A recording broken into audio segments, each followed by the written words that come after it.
us in this day and age now, we say the same things and we believe it, man. But it's gonna be a time where that's gonna be put to the test. Yep. You know what I'm saying? For them to actually be faced with that situation, we're gonna skin them, we're gonna coil them.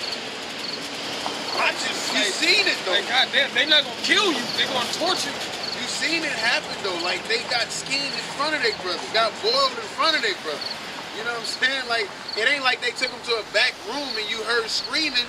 They was right there and they like, damn, I'm next. And still kept the strength of their mind, man. All right? And you know, the first brother, he had to set the tone. Yep. Because if he would have bitched out, then, yo, that'll let wiggle room for the other one. So you like, yo, he really had to take one for the team. And then, yo, they rode the wave. Yep. Like, now that's competition. You know what I'm saying? Big bro did it, I gotta do it too. Oh man, 3 of them went, man, hey, I'm next. Like, you know what I'm saying? But you gotta have your mind set for that. That ain't something you can, I read the scriptures, I believe in the Lord, and I'm good. No, like, if you can't come over minor temptations, that's why you're going through all of that now.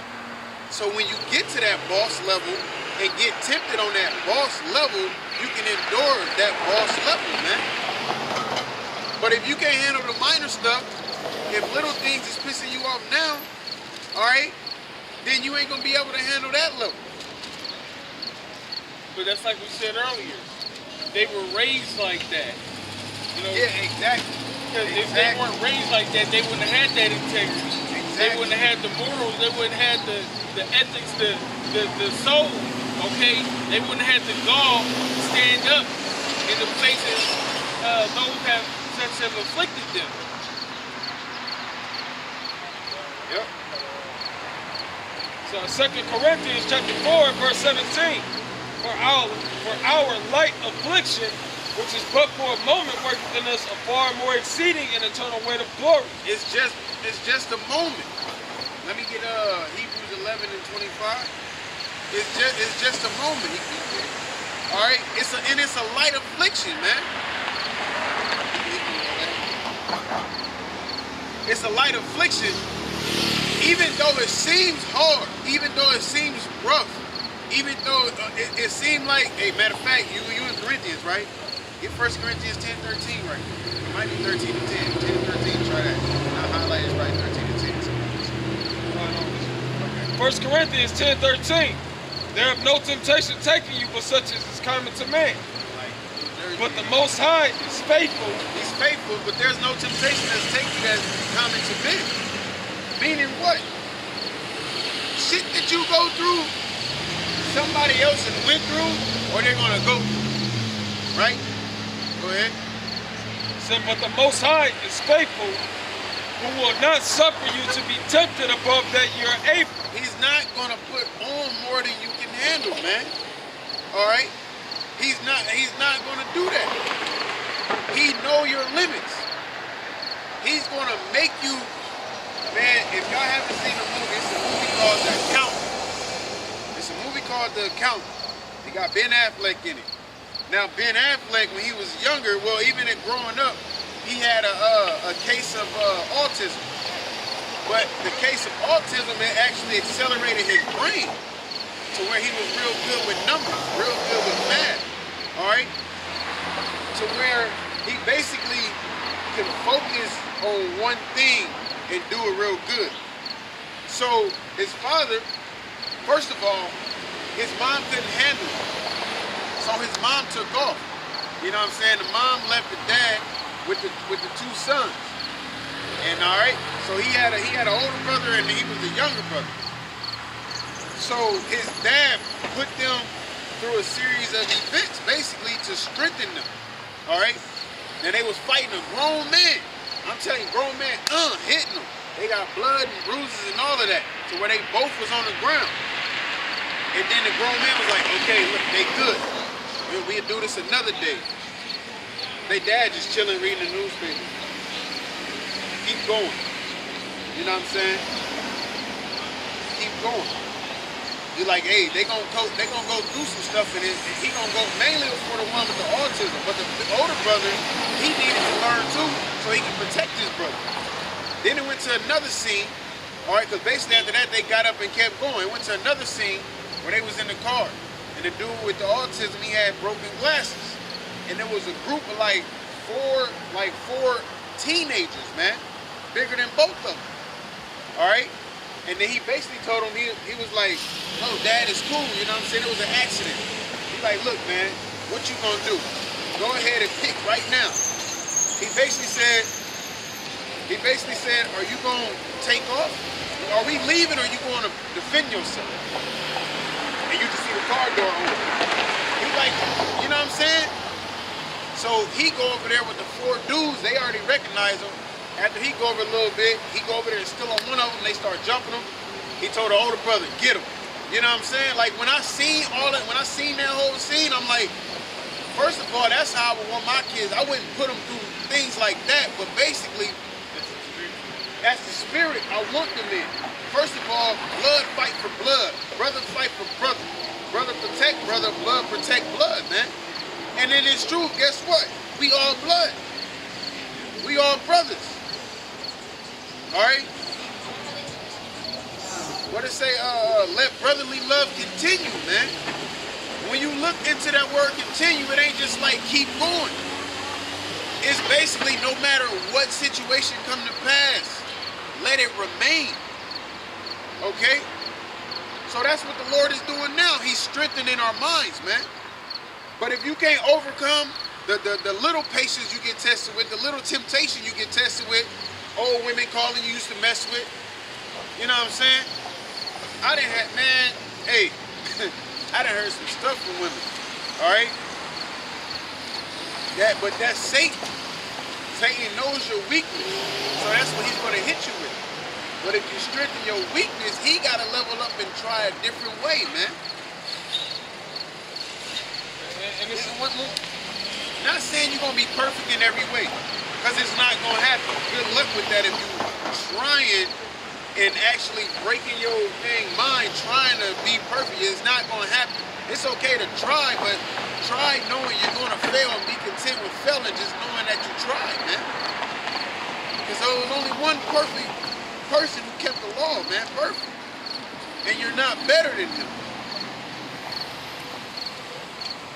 Hey, just because you said that, I remember, that was it Will Smith, he had said some shit like that.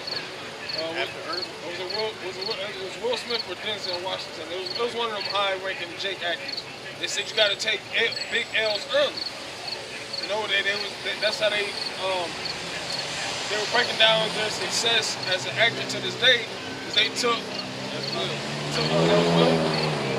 take those big L's early. You know what I'm saying? You got to be ready to lose, because at the end, like the brothers going into, we gotta starting off in this thing.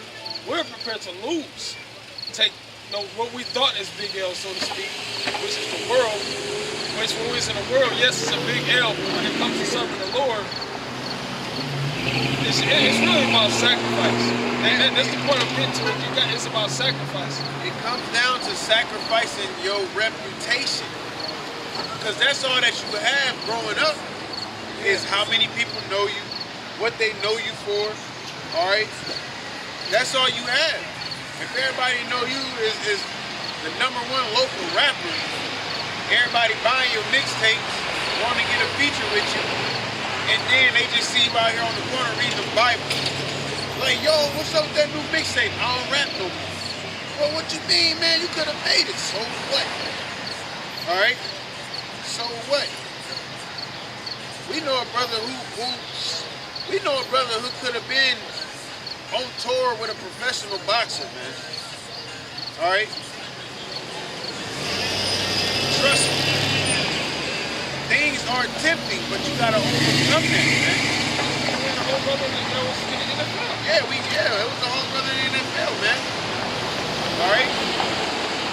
Other brothers and man, hey, it's how much you willing to sacrifice at the end of the day. Because that sacrifice to him could have been nothing, but it could have been a stumbling block for somebody else. But that's why you have your own path, Get man. their own battles they got to fight. You're like the brother said a while ago, your hell is tailor-made for you. All right? This brother can have a situation with his baby mama that I ain't even got to worry about because I done overcame that and just said, look, this is how I'm going to deal with that. All right? You got your own tailor-made hell that you got to go through. And that's why you can't handle every situation like another brother handles it. You can go to them for advice and counsel, all right? But you can't handle it like every situation. But we was reading that yesterday. It was saying basically don't do anything without counsel. And then at the end of it, it said what? Trust in your own way. It sounds like it's contradicting itself, but it's basically saying have your own mind, but ask for a second opinion if you don't know what the hell is going on. Hey, like you said, like with the apostles are a perfect example. There's certain things that they went through. You know what I'm saying? We don't know every single situation, but they, through their teachings, they don't just tell us this stuff off of a whim. They've been through this. Okay, be prepared for this type of situation because this type of situation, this happened, whatever. And that trickles down, and you're like, damn, I see why they said that. That's just like how that's why you have parents in the world. Because they raising you because what's the favorite line from Jake? I don't want my kids to go through what I went through. That's Jake's favorite line. I want my kids to be better than me.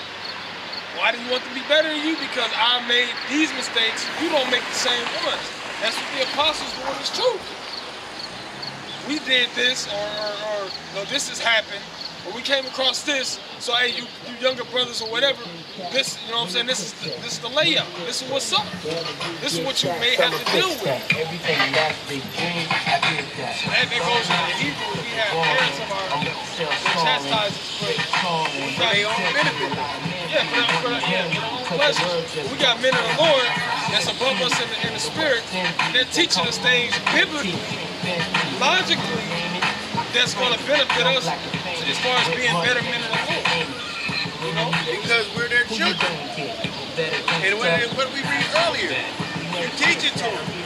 They laying down. You know what I'm saying? We got videos you can watch when you wake up, when you're laying down, when you're on the go, when you're on the job, when you're working out. All of that, like, they taught us, and then people under us we're not saying, you know, we're all that level, but there is a ranking system. All right, so the younger brothers come in, they get taught by older brothers who got older brothers who got older brothers. You know what I'm saying? And it trickles down, just like your family tree, just like your household. All right, grandpa taught daddy, daddy taught son, son taught grandson. All right, but the thing is, the wrong things is being taught. It's not according to the Bible. It's not according to the scripture. All right, therefore, it's the spiritual aspect to it, which is the apostles and the elders on down to us, and that's just how it goes, man. We're gonna finish that Corinthians, get back to other Corinthians, we're gonna get back to Hebrews, and then we're gonna get back to that. So 1 Corinthians,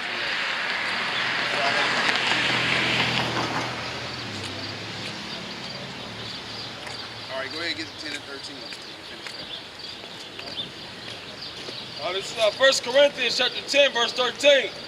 There hath no temptation taken you, but such as is common to man. It's not far-fetched. All right, it's not intergalactic temptation. All right, it's something everybody goes through, man. Just in different ways. He's gonna get tempted. He's gonna get tempted. I'm gonna get tempted in different ways, man. All right, go ahead. But the Most High is faithful. He's full of faith. Go ahead. You're good. You're good. It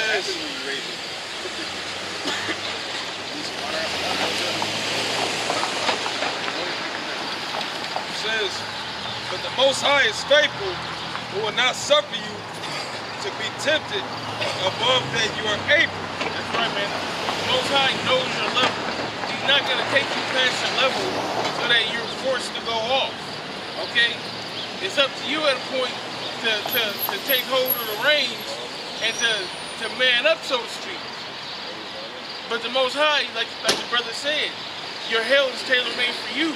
So he's going to tempt you within the range of your own hell. He says, but well, with the temptation, also make a way to escape. That's right, he's going to make a way to escape. He's going to give you a chance to get out.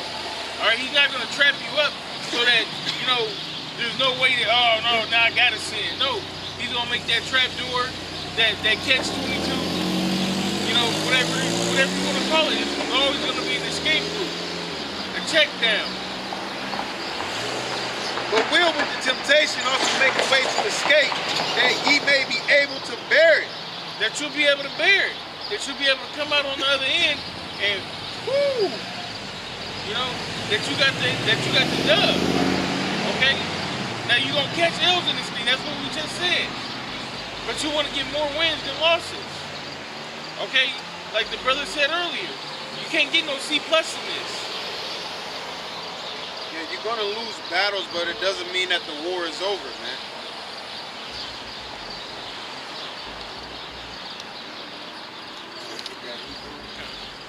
This is Hebrews chapter 11, verse 25. Choosing rather to suffer affliction with the people of the Most High than to enjoy the pleasure of sin.